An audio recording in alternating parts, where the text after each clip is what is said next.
السلام علیکم ورحمۃ اللہ وبرکاتہ۔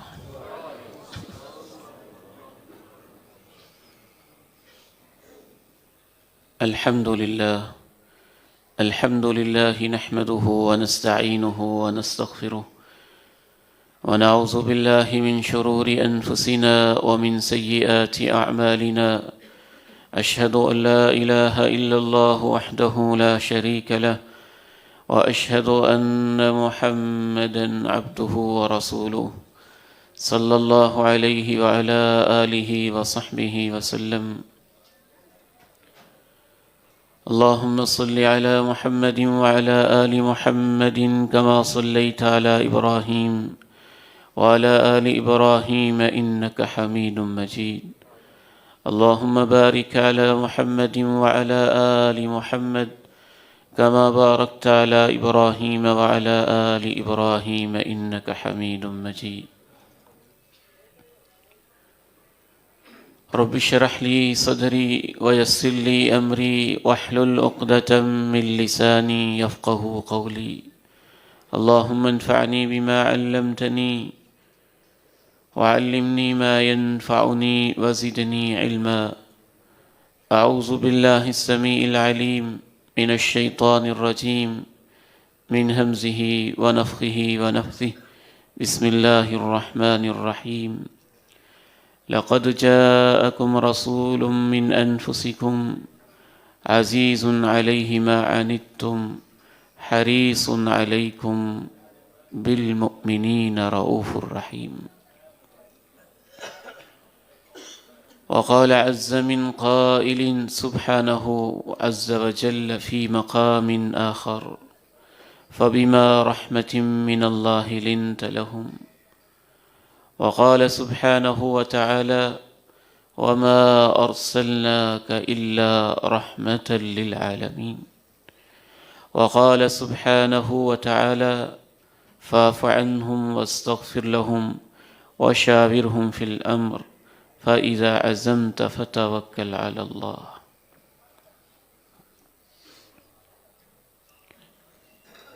انتہائی قابل احترام، قابل قدر میرے اس فیض ریش بزرگوں، بہت ہی عزت کے لائق میرے نوجوان بھائیوں اور قابل شفقت عزیزوں، رسول عربی و ہاشمی صلی اللہ علیہ وسلم رحمت دو جہاں تھے، اس حوالے سے ہماری گفتگو جاری ہے۔ گزشتہ خطبہ جمعۃ المبارک میں میں نے آپ کے سامنے عرض کیا تھا، اللہ کے پیارے نبی رؤوف الرحیم تھے بچوں کے ساتھ، آپ رؤوف الرحیم تھے بڑی عمر کے لوگوں اور بزرگوں کے ساتھ، آپ رؤوف الرحیم تھے معاشرے کے کمزور طبقوں کے ساتھ، آپ رؤوف الرحیم تھے مساکین اور فقراء کے ساتھ، آپ رؤوف الرحیم تھے معاشرے کے ان افراد کے ساتھ بھی جن کو ہم نفسیاتی یا دماغی مریض کہتے ہیں۔ آئیے اسی موضوع کو آگے بڑھاتے ہیں۔ آپ صلی اللہ علیہ وسلم رؤوف الرحیم تھے اور کمال کے رؤوف الرحیم تھے گنہگار اور خطا کار انسانوں کے ساتھ۔ کوئی بھی خطا کار انسان، کوئی بھی گنہگار انسان جس سے خطا سرزد ہو جائے، جس سے غلطی ہو جائے، چاہے وہ صغیرہ گناہ ہو یا وہ کبیرہ گناہ ہو، اور چاہے وہ معاشرے کا جرم ہی کیوں نہ ہو جس کو ہم مجرم کہتے ہیں، رسول اللہ صلی اللہ علیہ وسلم ان کے ساتھ بھی بہت رحم دلی سے پیش آتے تھے۔ معاشرے کے خطا کار لوگوں کے ساتھ اگر محبت کی جائے، ان کو قریب کیا جائے، ان کے لیے دعائیں کی جائیں، ان کے لیے تڑپا جائے، ان کے لیے رویا جائے، ان کے لیے آنسو بہائے جائیں، ان کو نصیحت کی جائے، ان کو پاس بٹھایا جائے، ان کو اپنائیت دی جائے، تو اس کے امکان بہت زیادہ ہوتے ہیں کہ اللہ ان کے لیے ہدایت کے دروازے کھول دے۔ اور اس میں قریب کرنے والے کا بھی فائدہ ہوتا ہے۔ قریب کرنے والے کو اس گناہ کا احساس اس کے دل میں زندہ رہتا ہے۔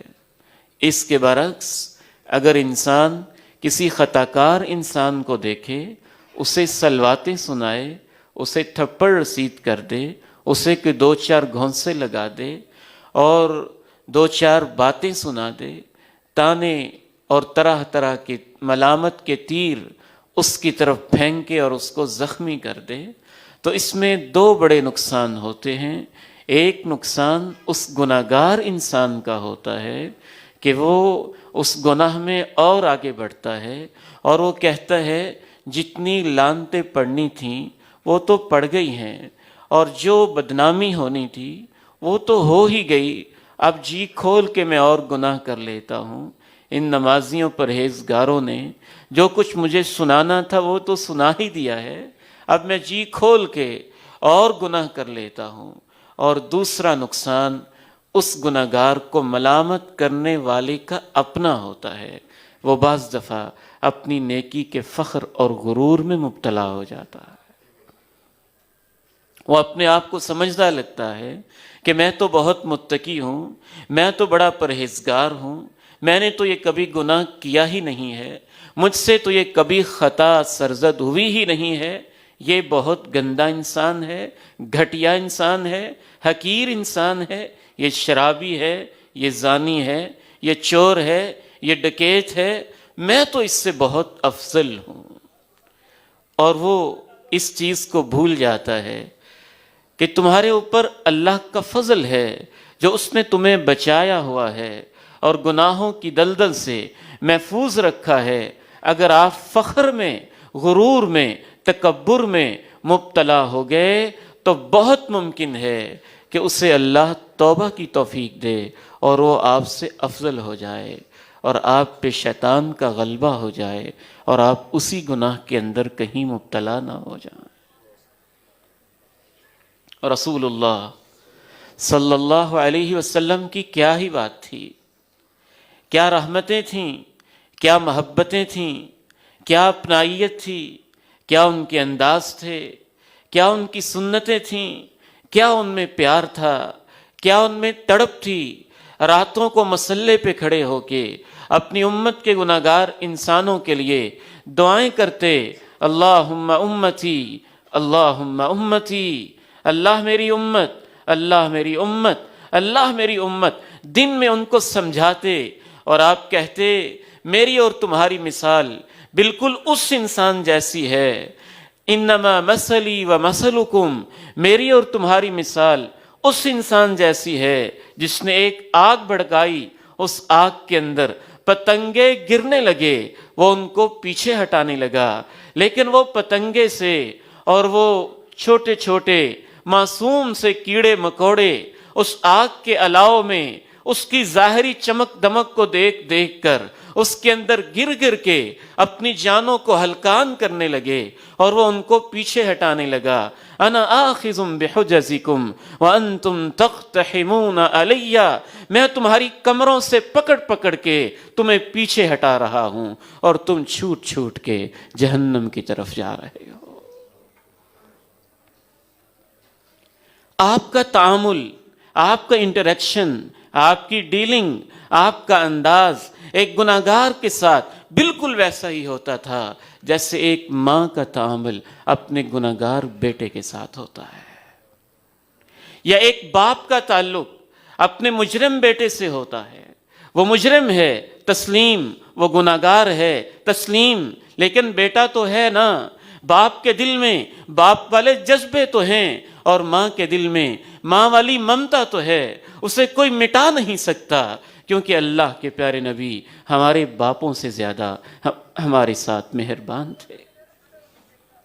بڑی محفل ہے، ایک نوجوان حاضر ہوتا ہے، عرض کرتا ہے اللہ کے رسول صلی اللہ علیہ وسلم، اذلنی بالزنا، مجھے زنا کی، برائی کی، بے حیائی کی اجازت دے دیں۔ ظاہر ہے اس کے دل میں یہ خیال مچلتا ہوگا، جوانی معاشقوں میں، محبتوں میں، عورتوں کے ساتھ تعلق میں گزر گئی، میں آپ کا کلمہ پڑھ بھی لوں، مجھ سے اس پہ صبر نہیں ہو رہا، چلو میں اجازت ہی لے لیتا ہوں، شاید کسی گناہ کی اجازت ہی مل جائے۔ میں سوچتا ہوں تو شرمندہ سا ہو جاتا ہوں، اگر بھری محفل میں مجھ سے اور آپ سے کوئی انسان ایسی بات کہے، ہم اس کا کیا حشر نشر کر دیں گے اور اس کے ساتھ کیسا رویہ اختیار کریں گے۔ اللہ کے پیارے نبی علیہ الصلاۃ والسلام دونوں جہانوں کے سردار ہیں اور فخر الانبیاء ہیں، امام الانبیاء ہیں، نہ اس نوجوان کو ڈانٹتے ہیں، نہ دھتکارتے ہیں، نہ سلواتیں سناتے ہیں، نہ دھکے دیتے ہیں، نہ آپ کی محفل سے اسے نکالا جاتا ہے۔ آپ کہتے ہیں ادنو بیٹا ذرا میرے قریب تو ہو، میرے پاس تو آ، میرے قریب تو ہو۔ کیا برکتوں والا ہاتھ ہوگا، وہ برکتوں والا ہاتھ اس کے سینے پہ رکھ دیتے ہیں، سینے پہ رکھ دیتے ہیں، اسے اپنے قریب کر لیتے ہیں، قریب کر کے پوچھتے ہیں اتحبہ لامک، پسند کرتے ہو؟ کوئی اور بھی اجازت مانگے میں اس کو اجازت دے دوں، وہ تمہاری والدہ سے جا کے منہ کالا کرے، اچھا لگے گا؟ کہا نہیں۔ پوچھا بیٹی کے لیے؟ کہا نہیں۔ پوچھا بہن کے لیے؟ عرض کی نہیں۔ پوچھا اپنی خالہ کے لیے؟ عرض کی نہیں۔ بڑے بنیادی رشتے 4-5 گنوائے، پھر کہا بیٹے تم مجھ سے اجازت مانگتے ہو، جس کے ساتھ تم برائی کرو گے، مطلب آپ کا یہ تھا وہ بھی کسی کی بیٹی، کسی کی بہن، کسی کی ماں، کسی کی خالہ ہی ہوگی نا۔ سینے پہ ہاتھ رکھا، کیا خوبصورت دعا کی، اللہم اغفر ذنبہ وطہر قلبہ وحسن فرجہ۔ اے اللہ یہ میری امت کا نوجوان گناہوں کی دلدل میں پھنس چکا ہے، اے اللہ یہ اتنا پھنس چکا ہے کہ مجھ سے آ کے اجازتیں مانگتا ہے۔ اے اللہ میں تیرا پیغمبر دعا کرتا ہوں آج کے بعد جتنی ماضی میں اس نے گناہ کیے ہیں وہ سب اس کو معاف کر دے، آئندہ کی زندگی کے لیے اس کے دل کو پاک صاف کر دے، جو اس کی شرمگاہ سے بے حیائیاں ہوئیں وہ تو اس کو معاف کر دے، آئندہ کے لیے اے اللہ اس کی شرموں اور عزتوں کی حفاظت فرما لے۔ راوی کہتا ہے فما كان ذلك الفتى يلتفت بعد، اس کے بعد جب تک وہ نوجوان زندہ رہا کبھی اسے نگاہ اٹھا کے کسی کی عزت کی طرف دیکھنے کی بھی ہمت نہ ہوئی تھی۔ لقد جاءكم رسول من انفسكم عزيز عليه ما عنتم حريص عليكم بالمؤمنين رؤوف رحيم۔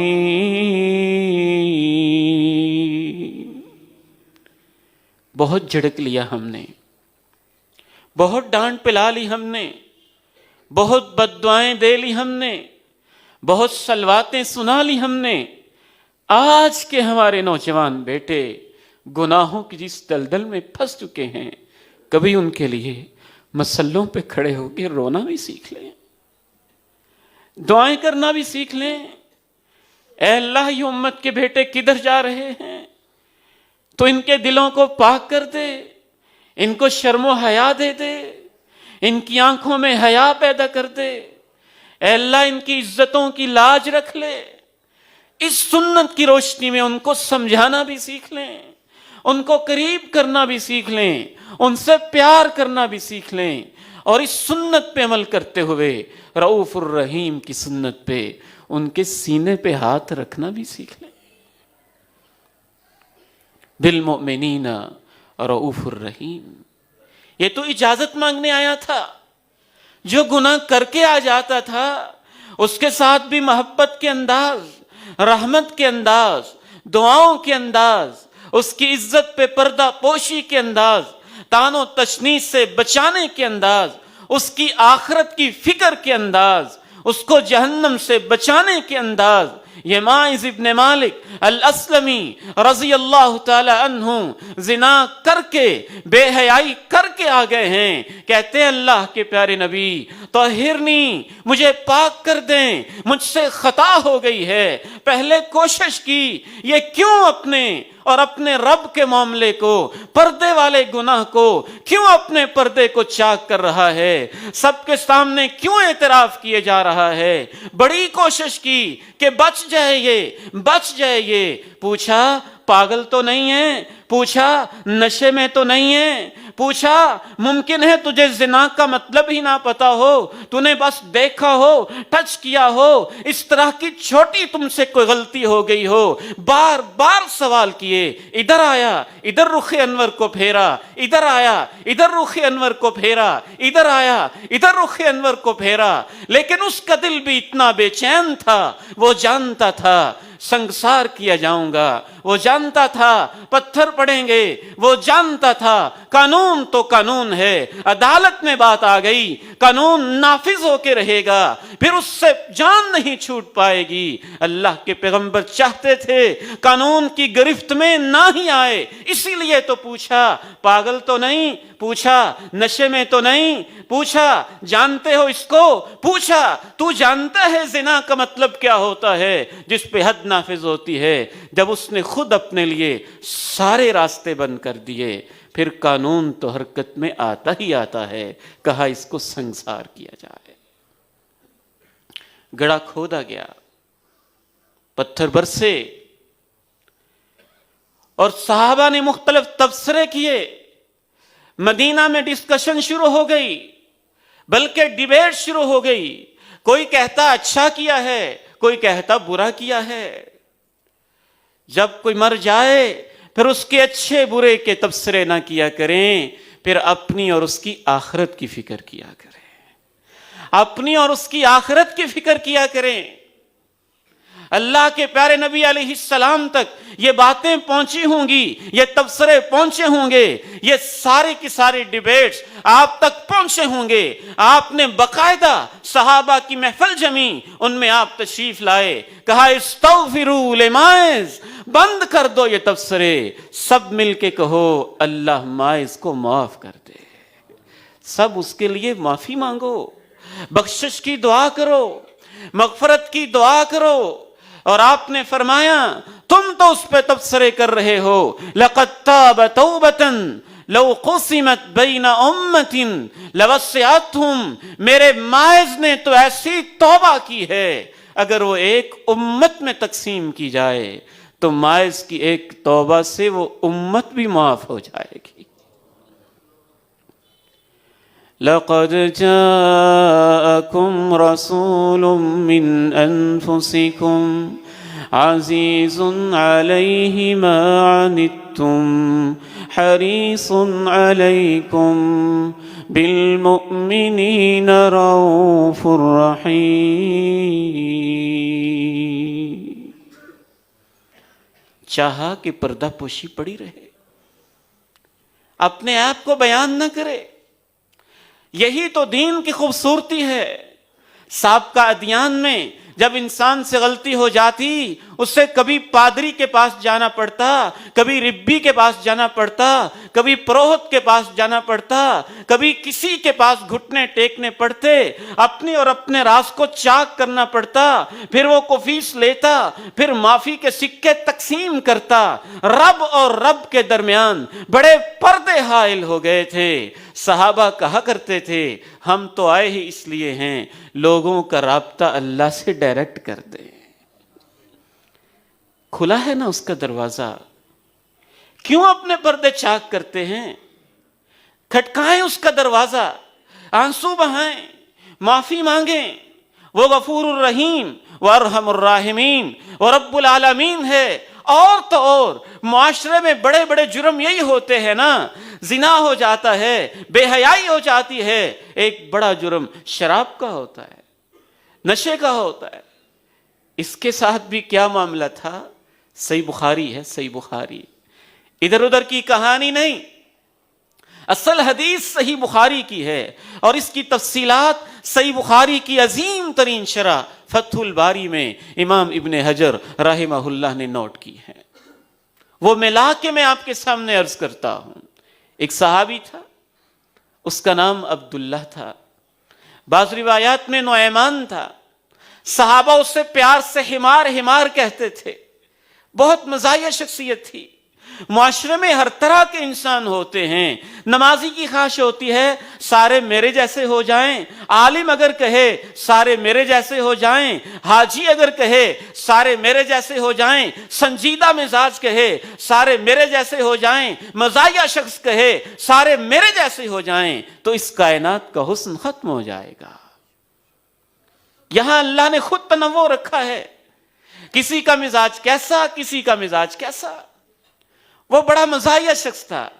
صحیح بخاری کے الفاظ ہیں، کان یضحک النبی صلی اللہ علیہ وسلم، وہ اللہ کے نبی کے سامنے بھی ایسی باتیں کرتا تھا کہ اللہ کے نبی بھی تبسم فرمائے۔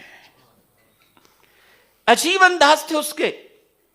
ایک روایت میں آتا ہے، کان یہدی الیہ عکۃ من اصل او سمن، کبھی کبھی ایسے کرتا، ایک مٹکا لیتا، اس کو گھی سے بھرتا، اللہ کے نبی کی خدمت میں پیش کر دیتا، کبھی شہد سے بھرتا، اللہ کے نبی کی خدمت میں پیش کر دیتا۔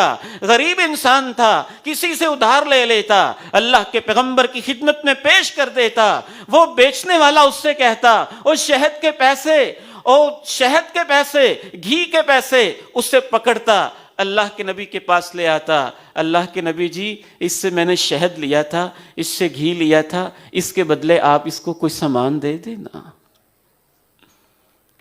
جب بھی مدینے میں آتا، کوئی چیز خریدتا، اللہ کے نبی کی خدمت میں تحفے کے طور پہ پیش کر دیتا، اور اس کو پیسے نہ دیتا۔ جب وہ اس سے ڈیمانڈ کرتا، وہ تو چیز لے کے گیا تھا، اس کے پیسے اللہ کے نبی کے پاس لے آتا، کہتا ہے اللہ کے نبی جی وہ جو میں نے آپ کو تحفہ دیا تھا نا، اس کے پیسے تو دے دے۔ کیا رؤوف الرحیم تھے آپ، کیا محبتیں تھیں آپ کی۔ محبت تو تھی نا، غربت تھی گھر میں، نہیں خرید سکتا تھا، اس کا اپنا ایک مزاج تھا، اس کی اپنی ایک نیچر تھی، اور بعض دفعہ مزاج کو بدلنا بہت مشکل کام ہوتا ہے۔ اللہ کے پیارے نبی علیہ الصلاۃ والسلام اس کی اصلاح تو فرما سکتے تھے، مکمل بدلنا بہت گراں گزرتا ہے۔ اس کے مزاج میں بچپن ہی سے، شروع ہی سے شراب پینا بھی شامل تھا۔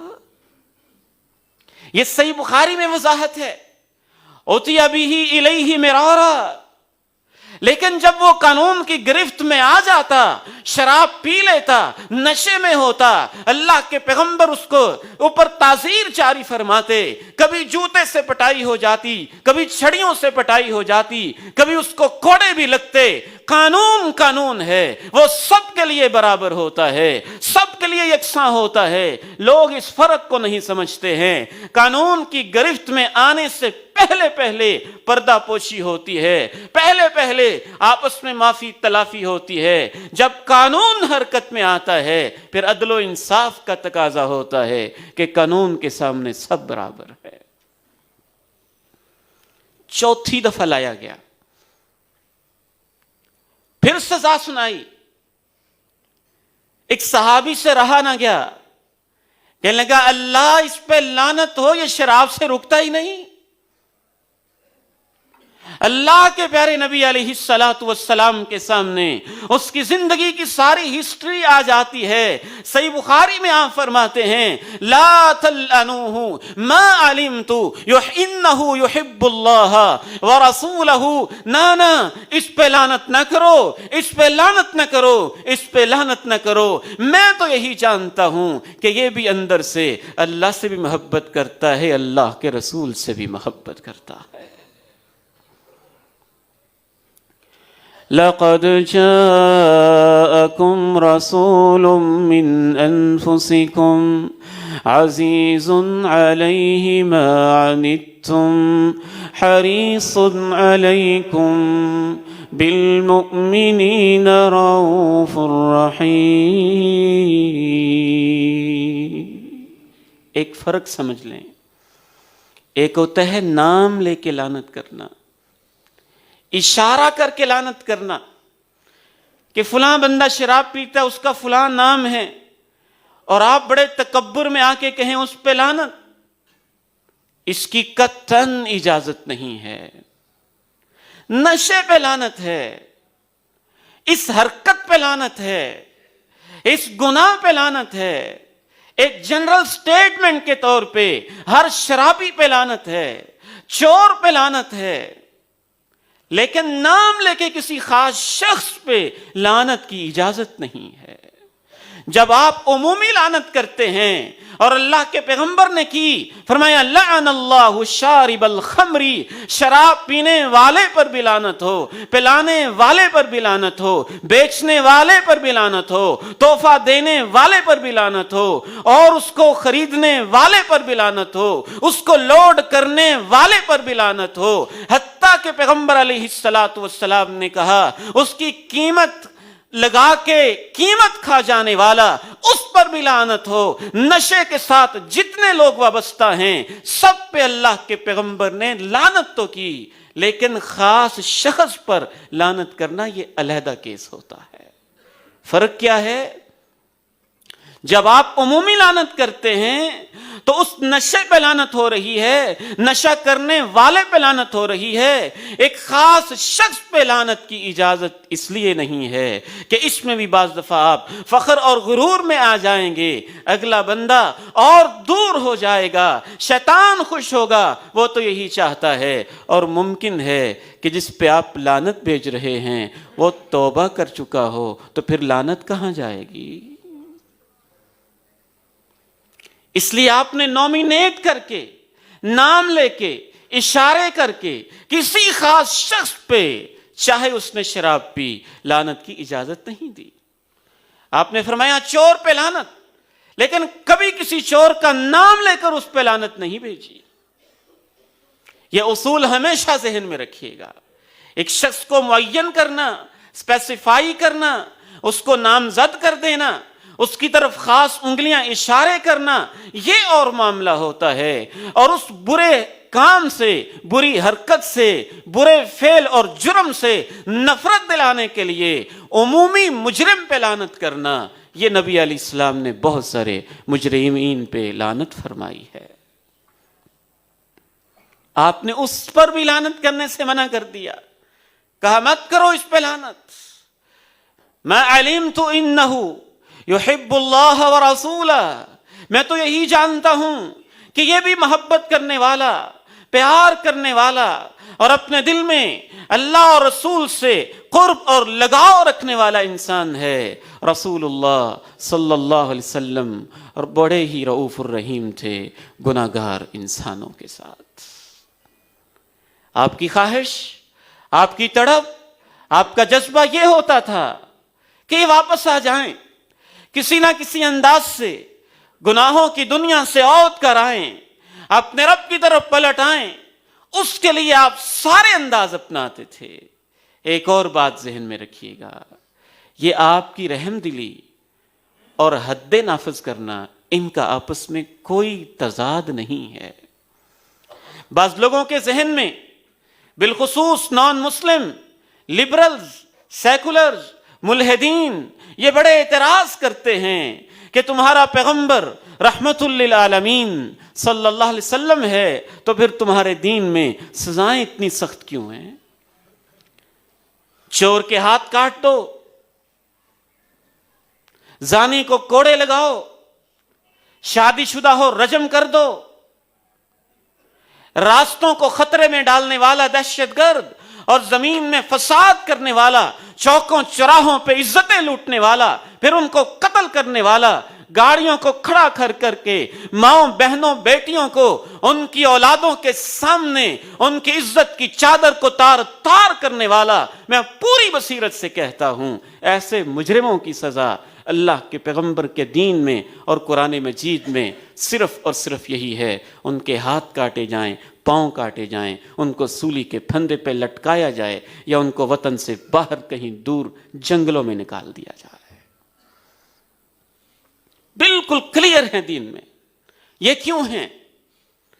سمجھ لیجئے، پورے ایمان کے ساتھ، پوری بصیرت کے ساتھ، پورے یقین کے ساتھ جتنے بھی لوگ ثابت شدہ مجرموں کے ساتھ ہمدردی کرتے ہیں، یہاں رحم دلی کے دو تقاضے ہیں، ایک رحم ہے ایک شخص کے اوپر اور ایک رحم ہے لاہور کی پوری آبادی کے اوپر۔ یہاں بتائیے لاہور کی کروڑوں کی آبادی پہ رحم کیا جائے یا ایک شخص پہ رحم کیا جائے؟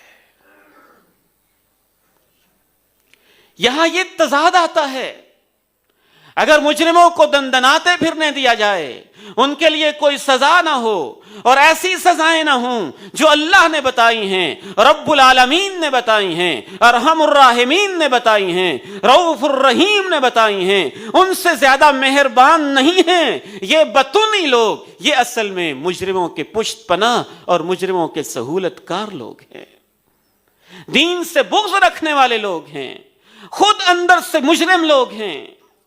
آپ مجھے بتائیے اور اپنے ضمیر پہ ہاتھ رکھ کے بتائیے، ٹی وی پہ بیٹھ کے باتیں کرنا اور کسی اینکر پرسن کا باتیں بنانا آسان کام ہے۔ میں اس سے تب پوچھوں گا جب کسی چوک چراہے میں اس کی اپنی بیٹی کی عزت کو ٹکڑے ٹکڑے بھی کر دیا جائے، تار تار بھی کر دیا جائے، پھر میں اس سے پوچھوں گا۔ ان سب بزرگوں سے پوچھو جو بیٹیوں والے ہیں، اس مجرم کے بارے میں ان کا دل کیا چاہتا ہے؟ وہ بیٹیوں پہ رحم ہے، وہ عزتوں پہ رحم ہے، وہ معاشروں پہ رحم ہے، وہ سوسائٹی پہ رحم ہے، وہ سماج پہ رحم ہے، وہ نظام پہ رحم ہے۔ عدل سے اللہ کی رحمتیں اترتی ہیں، حتیٰ کہ دنیا کے لحاظ سے معاشرے پہ رحم ہے، اور دینی لحاظ سے ایک مسلمان مجرم خوشی سے اگر اس سزا کو قبول کر لیتا ہے، اس چور کا ہاتھ کٹ جاتا ہے اور وہ اللہ کی حد پہ راضی ہوتا ہے، زانی کو کوڑے لگ جاتے ہیں، اللہ کی حد پہ راضی ہو جاتا ہے، اس کی آخرت سنور جاتی ہے، اور اس حد کے نفاذ کی وجہ سے اللہ اس حد کو اس کے لیے گناہ کا کفارہ بنا دیتا ہے۔ پھر آخرت کا عقیدہ بھی تو ہے۔ ایک ڈاکٹر ہے، وہ ایک مریض سے کہتا ہے تیرا ہاتھ کاٹنا پڑے گا، کہتا ہے نہیں، اس پر بھی گزارا نہیں، یہ جراثیم آگے پھیل گئے ہیں، زہر آگے سرایت کر گیا ہے، پورا بازو کاٹنا پڑے گا، وہ زہر اور آگے بڑھ گیا ہے، کہتا ہے یہاں سے کاٹنا پڑے گا، زہر اور آگے بڑھ گیا ہے۔ میں نے ایسے کیسز بھی دیکھے، ڈاکٹر نے کہا اب یہ اس حصے میں سے نیچے ٹانگ میں آ گیا ہے، ٹانگ کو کاٹنا پڑے گا۔ اس ڈاکٹر کو تو آپ ظالم نہیں کہتے ہیں، شرم آنی چاہیے۔ پھر رؤوف الرحیم پہ اعتراض کرتے ہوئے، جس طرح وہ ڈاکٹر جسم کے اس حصے کو اس لیے نہیں کاٹتا کہ اس کا کوئی اپنا مفاد ہے، وہ مریض ہی کی بہتری کے لیے یہ فیصلہ کرتا ہے، مریض ہی کے اوپر رحم کرتے ہوئے اس کے باقی جسم کو، دھڑ کو بچانے کے لیے ہاتھ کاٹنے کا فیصلہ لکھنے پہ اور یہ تجزیہ کرنے پہ مجبور ہو جاتا ہے۔ رؤوف الرحیم نے جو سزائیں بتائی ہیں، ان مجرموں کی مثال اس معاشرے میں اس گلے ہوئے زہر آلود جسم کے حصے کی طرح ہوتی ہے۔ ان کو کاٹنے میں معاشرے کی بھلائی ہوتی ہے، ان پہ حد نافذ کرنے میں، ان کو سزا دینے میں معاشرے کی بہتری ہوتی ہے۔ اور پھر باقاعدہ بعض سائنٹیفک ریسرچ چاہے وہ نہ بھی ہوں، لیکن لوگ کہتے ہیں بعض جرائم پیشہ لوگ ایسے ہوتے ہیں کہ تب تک ان کی جرم کی سوچ ختم ہی نہیں ہوتی جب تک ان کا ہاتھ کٹ نہ جائے۔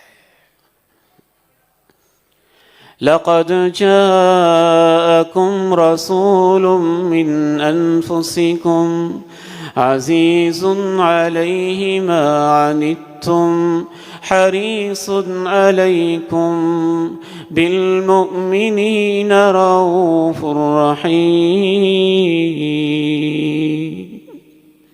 اس وقت تک اس پر رحم ہے جب تک اس کا جرم ثابت نہ ہو جائے، عدالت کا فیصلہ نہ ہو جائے۔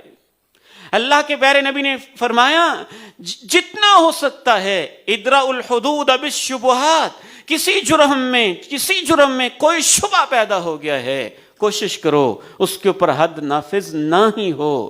حد نہ لگانے میں غلطی کر لو، یہ اس سے بہتر ہے کہ حد لگانے میں غلطی کر لو۔ لیکن جب جرم ثابت ہو جائے پھر اس پہ رحم کرنا معاشرے پہ ظلم ہے، پھر اس پہ رحم کرنا سوسائٹی پہ ظلم ہے، پھر اس کے لیے سفارشیں کرنا سماج پہ ظلم ہے، پھر اس کے لیے درمیان میں کرپشنیں اور رشوتیں کرنا اس پورے نظام کے اوپر کلہاڑے چلانے اور تیر چلانے کے مترادف ہے۔ پھر اللہ کے پیارے نبی علیہ السلام عدل و انصاف کے ایسے علم بردار کہ سفارش کرنے والے کو آپ نے یہاں تک کہہ دیا محمد کریم علیہ السلام کی بیٹی فاطمہ بھی چوری کرتی تو میں اس کے ہاتھ کاٹ دیتا۔ وہ جنت کی شہزادی ہیں، خاتون جنت ہیں، سیدۃ نساء اہل الجنہ، جگر گوشہ رسول ہیں، جن کے بارے میں آپ نے کہا جس نے فاطمہ کو تکلیف دی اس نے مجھے تکلیف دی ہے، وہ میرے دل کا ٹکڑا ہے۔ لیکن عدل کا تقاضا، انصاف کا تقاضا، وہاں پھر عدل کرنے سے سماج پر رحم ہوتا ہے اور حدوں کو نافذ کرنا اسی کے اندر ہی سماج کے لیے بھلائی اور بہتری ہوتی ہے۔ آخری ایک دو باتیں عرض کر کے میں اجازت چاہتا ہوں۔ اس موضوع کو سمیٹنا ناممکن نہیں تو مشکل ضرور ہے۔ کیا رحمتیں تھیں، کیا محبتیں تھیں، کیا ادائیں تھیں، کیا انداز تھے۔ یہ تو اپنے تھے نا، مسلمان تھے، کلمہ پڑھنے والے تھے، ان سے خطائیں ہوئیں، حتیٰ کہ وہ مجرم جس نے اجتماعی ایسا جرم کیا جس کی سزا آج کے قانون میں بھی قتل ہے، پھانسی ہے، آپ نے بعض دفعہ ایسے جرم کو بھی سابقہ خدمات کو دیکھتے ہوئے اپنی رحم دلی کی وجہ سے معاف کر دیا۔ حاتم بن ابی بلتع رضی اللہ تعالی عنہ بدری صحابی تھے، جنگی راز اللہ کے پیغمبر کا فاش کر دیا۔ پوچھا حاتم کیوں ایسے کیا؟ کہا اللہ کے پیارے نبی اور کوئی وجہ نہیں، میں صرف یہ چاہتا تھا میرے رشتہ دار مشرکین مکہ میں رہتے ہیں، میں ان پہ کوئی احسان کر لوں، میرے رشتہ داروں کا خیال رکھیں گے، باقی سب لوگوں کی وہاں رشتہ داریاں ہیں، میری وہاں کوئی رشتہ داری نہیں۔ میں نے کہ ان پہ کوئی احسان کرتا ہوں بتا کے کہ تم پہ حملہ ہونے والا ہے، فلاں قافلے پہ فلاں وقت حملہ ہونے والا ہے، صرف اس لیے یہ غلطی ہو گئی ہے۔ جناب عمر نے کہا اجازت دیں میں اس کی گردن اتار دوں۔ فرمایا عمر تمہیں اس کی گردن اتارنا تو یاد ہے، تمہیں یہ یاد نہیں کہ غزوہ بدر میں یہ مشرکین کے خلاف تلوار اٹھائے ہوئے تھا، اور بدر میں شریک ہونے والے سب صحابہ سے اللہ کا وعدہ ہے آج کے بعد تم جو بھی کرو میں نے تمہیں معاف کر دیا ہے۔ اعملوا ما شئتم فقد غفرت لكم فقد غفرت لكم بالمؤمنین رؤوف الرحیم۔ کیسا ہے ہمارا معاشرہ، شرم آتی ہے اس رؤوف الرحیم کی طرف نسبتیں کرتے ہوئے۔ 40 سال کی رفاقت، 50 سال کی رفاقت، اس بیچاری نے ساری جوانیاں آپ کی دہلیز پہ دفن کر دیں، اور 40-50 سال کی رفاقت آپ بھول گئے، اور اس کے بعد ایک غلطی سے اس کو طلاق دے کے گھر سے فارغ کر دیا۔ یہ رؤوف الرحیم کی سنت پہ عمل ہو رہے ہیں، اور فارغ بھی ایسے کہ اب تمہارے بیٹے تم سے نہیں مل سکتے، تم اپنی بیٹیوں سے نہیں مل سکتے۔ ان بچوں کا کیا قصور ہے، ان بچوں کا کیا جرم ہے؟ سپریشن تو میاں بیوی کی ہوئی ہے، ماں چاہتی ہے یہ باپ کی شفقت سے محروم ہو جائیں، باپ چاہتا ہے یہ ماں کی ممتا سے محروم ہو جائیں۔ میں اس معاشرے سے سوال کرتا ہوں، ان بچوں سے ماں کی ممتا چھیننا، باپ کی شفقتیں چھیننا، تمہیں کس نے یہ حق دیا ہے؟ شریعت کا فیصلہ کیوں نہیں مانتے؟ سپریشن ہو گئی، طلاق ہو گئی، خلا ہو گیا، کچھ بھی ہو گیا تو بچے باپ کے ہیں، ان کے اخراجات، ان کا خرچہ باپ کے ذمے ہے، لیکن بچوں کی کفالت، ان کو سنبھالنا، دودھ پلانا، محبتیں دینا، ماں سے بڑھ کے یہ کام کوئی نہیں کر سکتا۔ ان کی پرورش ماں کے ذمے ہے، دونوں ہی کو کرنے دو نا۔ وہ اخراجات بھیجتا رہے، وہ اپنا خرچہ بھیجتا رہے معاشرے کی روٹین کے مطابق، نہ حیثیت سے کم نہ حیثیت سے زیادہ، اور ماں اپنے بچوں کو پالتی رہے، اور جب وہ جوان ہو جائیں پھر بچوں سے پوچھ لیا جائے تم نے کہاں رہنا ہے۔ سیدھا سا شریعت کا فیصلہ ہے، رؤوف الرحیم کا فیصلہ ہے۔ اور تب تک جب تک وہ آگے شادی نہ کر لے، جب تک وہ آگے نکاح نہ کرے، تب تک اللہ کے پیغمبر نے یہ رحم دلی کی، اس طرح کی محبتیں آپ نے سکھائیں۔ ایک چڑیا سے اس کے بچے چھین لیے جاتے ہیں تو اللہ کے پیارے نبی فرماتے ہیں من فجع ھذہ بولدھا، اس چڑیا کو بچے چھین کے دکھ کس نے پہنچایا ہے؟ ردوا ولدھا الیہا، اس کے بچے اسے واپس کر دو، اس کے بچے اسے واپس کر دو۔ لقد جاءکم رسول من انفسکم عزیز علیہ ما عنتم حریص علیکم بالمؤمنین رؤوف الرحیم، بالمؤمنین رؤوف الرحیم۔ حضرات بہت کچھ کہنا باقی ہے، پھر کسی وقت انشاءاللہ اور کسی اینگل سے اس موضوع کو آپ کے سامنے رکھوں گا کہ آپ رؤوف الرحیم کیسے کیسے تھے، پھر رحمت للعالمین کیسے تھے، پرندوں کے ساتھ، کتے کے ساتھ، بلی کے ساتھ، اونٹ کے ساتھ، جانوروں کے ساتھ، کیڑوں مکوڑوں کے ساتھ، پوری کائنات کے ساتھ، پھر آپ کی مہربانیاں اور آپ کی محبتیں دنیا میں یہ تو نظر تاریخ میں ریکارڈ میں آ گئی ہیں، جو آپ کی محبتیں انسانیت کے ساتھ اور مسلمانوں کے ساتھ آخرت میں ہونی ہیں، وہ ایک علیحدہ باب ہے۔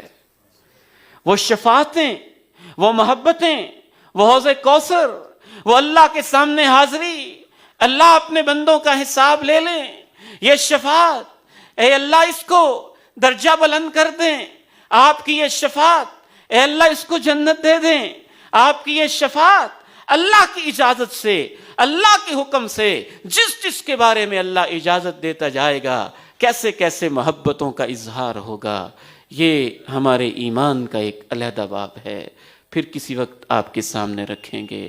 اللہ سے دعا ہے ہم رؤوف الرحیم کے امتی ہیں، ہمارے دلوں میں بھی اللہ رحم کے جذبے پیدا فرمائے، محبتوں کے جذبے پیدا فرمائے۔ وآخر دعوانا ان الحمد للہ رب العالمین۔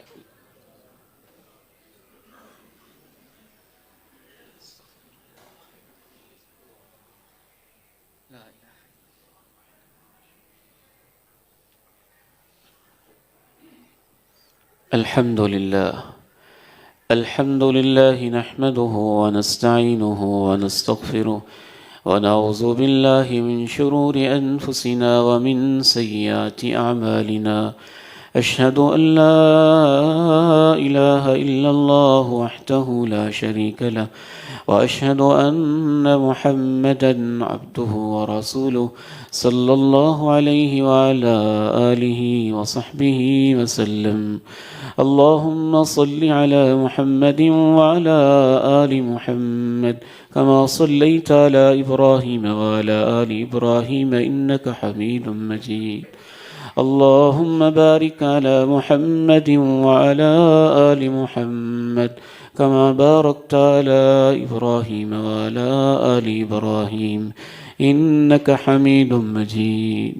ربنا ظلمنا أنفسنا وإن لم تغفر لنا وترحمنا لنكونن من الخاسرين۔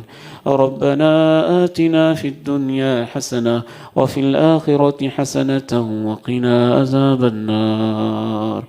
ربنا اغفر لنا ولإخواننا الذين سبقونا بالإيمان ولا تجعل في قلوبنا غلا للذين آمنوا ربنا إنك رؤوف رحيم۔ ربنا تقبل منا إنك أنت السميع العليم وتب علينا إنك أنت التواب الرحيم۔ وصلى الله تعالى على خير خلقه محمد وعلى آله وأصحابه وأتباعهم أجمعين۔